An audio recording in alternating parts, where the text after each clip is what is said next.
Bonjour la famille, bonjour très chers fans du FC Barcelone. Encore merci pour votre attention, merci pour le soutien que vous apportez à la chaîne. Aujourd'hui, comme ça, nous allons parler de Hansi Flick, donc la déclaration d'Hansi Flick face à Dani Olmo après le match de Las Palmas. Et ensuite, nous allons parler de André Ter Stegen, donc Marc-André Ter Stegen. Nous allons parler de son retour, bien évidemment. Donc nous n'allons pas terminer par là, nous allons parler du renouvellement du renouvellement automatique de Robert Lewandowski, qui a atteint un seuil de 55% de matchs joués, ce qui lui permet de contrôler la décision concernant sa 4e saison avec le FC Barcelone. Donc du coup, je vous invite massivement à rester jusqu'à la fin de la vidéo pour comprendre de quoi il s'agit normalement. Mais bien avant ça, je vous invite aussi à liker, à partager et si nécessaire à vous abonner. Donc ici, Hansi Flick a récemment déclaré que Dani Olmo était une très bonne recrue lors de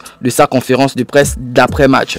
Donc ici, on parle du match contre Las Palmas. Cette déclaration met en évidence l'impact et l'importance de Dani Olmo dans l'équipe. Alors Flick a fait cette déclaration après match, ce qui montre qu'il souhaite reconnaître les contributions de Dani Olmo à l'équipe et ses performances lors du match. Quand on lui a demandé pourquoi Olmo a commencé le match sur le banc, Flick a répondu que c'était à cause d'une blessure. Cette réponse met en lumière la gestion prudente de l'état physique de ses joueurs pour éviter des blessures plus graves et assurer leur rétablissement complet. Si Flick a mentionné que d'autres joueurs étaient probablement à un niveau supérieur en termes de conditions physiques, soulignant l'importance de la forme physique dans la sélection des joueurs pour les matchs et l'optimisation des performances de l'équipe. Alors Flick a souligné l'importance de donner des minutes de jeu à Olmo pour qu'il puisse s'adapter et s'intégrer pleinement dans l'équipe. Cela montre qu'il voit en Olmo une pièce maîtresse de l'équipe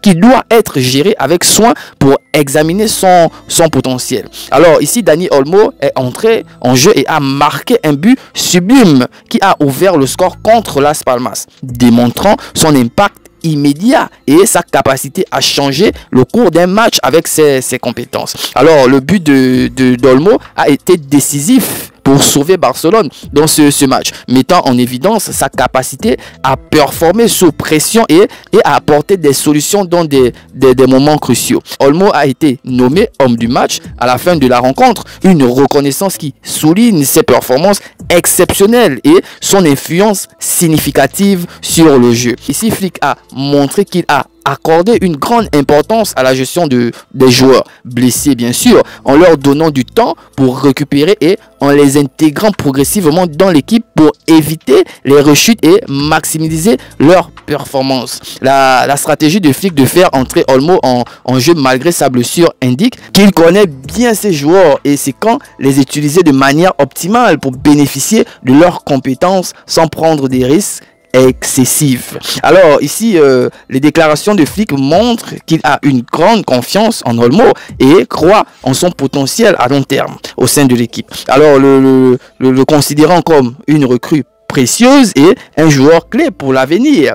Ici, Flick considère Dani Olmo comme une recrue précieuse pour Barcelone, mettant en avant l'importance de gérer les joueurs de manière prudente, tout en reconnaissant leur contribution décisive sur le terrain. Cela montre un équilibre entre la gestion de la santé des joueurs et l'utilisation stratégique de leurs compétences pour maximiser les performances de l'équipe. On va du côté de André Ter Stegen, qui est le gardien de but du FC Barcelone.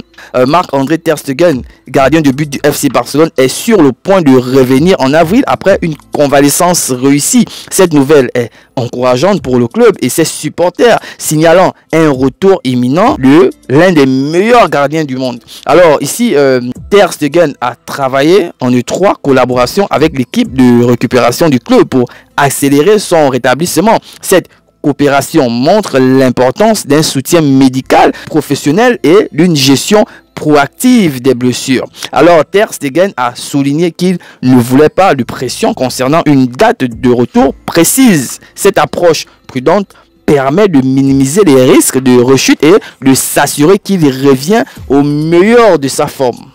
Alors, le gardien allemand a exprimé sa gratitude envers l'équipe de secours pour leur travail acharné. Cette reconnaissance met en lumière l'importance du soutien médical et de l'accompagnement dans le processus de récupération des joueurs. Alors ici, Hansi Flick, membre du staff technique de l'équipe nationale allemande, a confirmé les progrès de Ter Stegen. Ces commentaires positifs ajoutent du poids à la crédibilité des informations concernant la bonne évaluation de la convalescence du gardien.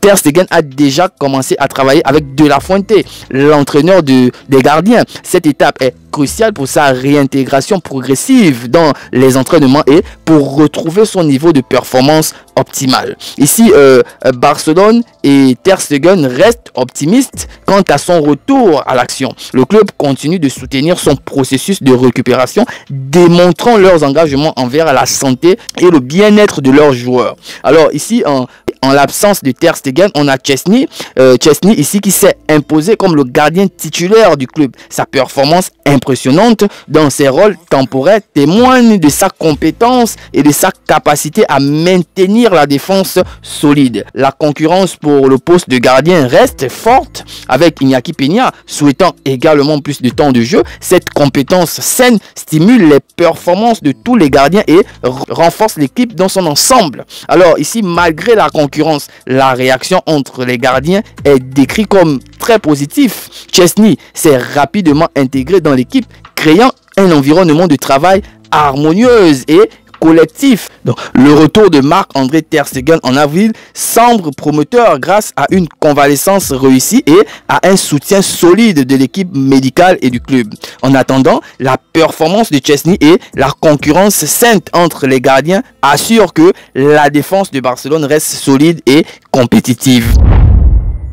Robert Lewandowski a atteint le seuil des 55% de matchs joués, ce qui lui permet de contrôler la décision concernant sa 4e saison avec le FC Barcelone. Cette clause incluse dans son contrat était cruciale pour assurer son engagement à long terme avec le club. Alors, lors de ce match, Lewandowski a confirmé son seuil de participation. Sa titularisation a été déterminante pour atteindre les 55% de matchs joués requis, garantissant ainsi son renouvellement automatique et consolidant sa place au sein de l'équipe. Alors, Lewandowski a désormais le contrôle total de son contrat avec Barcelone. Cela signifie qu'il peut décider de rester au club pour sa 4e saison sans que le club ne puisse mettre fin à cette dernière année, offrant une sécurité contractuelle précieuse pour le joueur. Ici, le contrat incluait une clause permettant à Barcelone de mettre fin à la dernière année s'il ne jouait pas au moins 55% des matchs pendant au moins 45 minutes chacun. Cette clause montre la prudence du club concernant les performances et la condition physique de Lewandowski, tout en lui donnant une motivation supplémentaire pour rester performant. Alors, à son arrivée, Lewandowski avait signé un contrat de 4 ans avec FC Barcelone, couvrant la période jusqu'au 30 juin 2026. Cette durée montre la confiance du club en ses capacités et apporter une valeur ajoutée à long terme et à jouer un rôle clé dans leur stratégie future.